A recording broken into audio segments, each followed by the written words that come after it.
Hello, good morning, good afternoon, good evening, wherever you are. Hello, and thank you for joining me at the Always About People show. I'm Beamer Barnes. I'm a senior consultant and chief of staff at Always About People, where we help create cultures where people thrive. And so if you've been following us for this change management series, we've been talking about how the organization is made up of a series of systems. We have our cultural, our strategic, our technical, and our political. We've also talked about how in order to engage in change, you have to really think through your mindset. If we have the mindset that change is difficult, it's costly, it's weird, it's also making that shift and having the humility to make the shift, that it's also doable, it's rewarding, and it's completely normal. We've talked about accountability and the definition of accountability. It's taking responsibility for the outcomes of our actions and decisions and successfully transforming effort into result. We've also talked about how learning is really based on the innovation during change. So innovation is a fundamental aspect of learning during change management. And so as we come to our fifth and final installment today, here we are on change management. I want to talk about how change is a process. It is a decision that we make on a daily basis.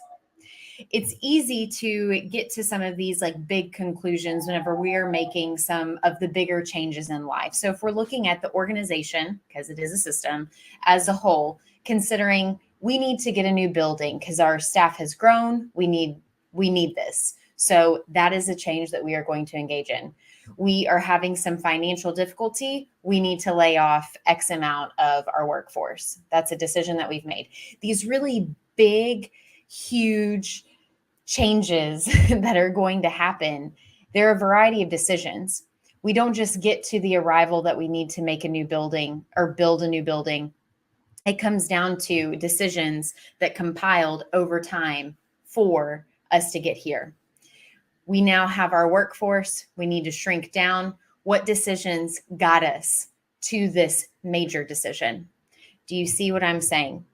In order to break this down, I know that stories are great and we love hearing about them. And so I would love to share just a little bit about a change that my family has been engaging in the past couple of weeks. A few weeks ago, my grandmother, 83 years old, made the transition from life onto whatever's next for her. And in this change and in this process, I've been reflecting on her life and some decisions that she had made along the way. When she was 40 years old, she went back to school to get her nursing degree. What makes this so crazy is that she had a young child at home, my mother, and her husband worked full-time, and she was working full-time at the state hospital within their physical therapy unit. It was in this process of working at the state hospital that she recognized, you know what? I think I could do it. I think I could actually be an RN. And it's what she'd always wanted. She told me that she would dream about it as a little girl, about being able to be a nurse and help people in their most vulnerable state. It's something that she wanted, but she just didn't think that she would ever do it, that she wasn't smart enough, that she didn't have the time, whatever the case was. But when she was 40, she finally got the courage to say, you know what? I'm going to jump in and I'm going to do it. So for the next 20 years, she was a nurse. She was a RN in the ICU unit in Wichita Falls, Texas, which is where I was born and bred. Yeehaw, here we go. But she was a charge nurse there. In reflecting on her life, several of her former colleagues told us that she was harsh. She was mean, and they were like, you steered clear of her. But once you got close, you recognized why. And it was because she was more concerned about the needs of the as an ambulance drives by, how fitting. She was more concerned about the needs of the patients instead of the needs of herself or even some of the other nurses. She had high levels of integrity, and her daily decision was to put the patients first and to make sure that they were taken care of and that they had what they needed, to listen to the demands of the doctors for the best interest of the patient, and also holding people accountable, like doctors, to what was best for the patient and maybe what the wishes of the family were. Even in her older age, back when she was, in her late 70s, my mom would take her to her different doctor's appointments, clinics, and what have you.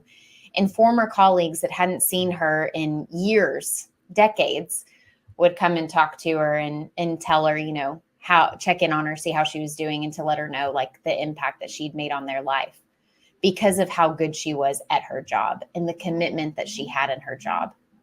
I know this is just one life that we're talking about, but whenever we consider change, it's also thinking through today, right now, this very moment. What decisions are we making towards ethics or morals for our company? Are we practicing integrity in how we're talking about people that we work with or the organization as a whole? How are we reflecting on our work? Are we just existing through it, or are we ourselves engaging in the hard decisions and in the hard, complex thoughts that we might be having about something, or are we just coasting? We have decisions to make and how we are going to engage in change in our own lives. It's about taking risks and not just going along with the flow, but really thinking through, how does this impact the next person? How does me showing up every single day impact my team around me? We believe it always about people that you don't have to be a designated manager and operating within that political system to be a leader within your organization. Each of us have the capacity to lead, and each of us have the capacity to drive change. Whatever it might be, do it. Think about it and recognize the influence that you have on a daily basis in your workplace. It doesn't matter if you are an individual contributor, if you are a manager, if you are a CEO, if you are a janitor, if you are an intern, you have influence in your organization. And it may not be right now in this very moment, but fast forward, what does it look like when you are 75 years old sitting in a clinic for a doctor's appointment and a former colleague comes up to you to check in on how you are because of the impact that you make today? It is possible that we can engage in change right now, and not just in the major decisions of change, but to really allow ourselves to engage in the process of what it means to be the best that we can be. I hope that you've enjoyed this series. I know that it's been a lot of fun for me to engage in it. I would love to invite you to follow us on LinkedIn, Facebook, or YouTube.